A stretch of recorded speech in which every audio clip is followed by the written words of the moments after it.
mulțumim enorm, Patrick, zi tu.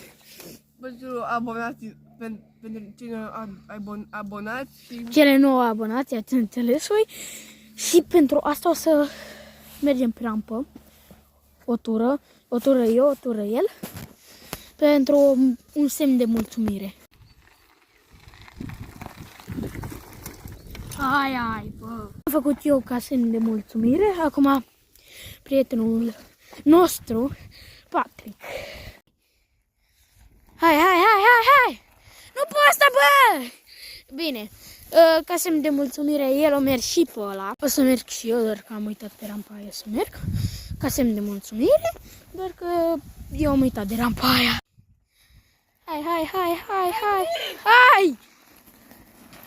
Hai! O venit și el. Și acum e și acum e rândul meu să merg pe rampa asta mai mică. V-am promis, merg și pe asta ca semn de mulțumire. Hai. Încă o dată vă mulțumim pentru cei nu abonați. Exact. Și pa!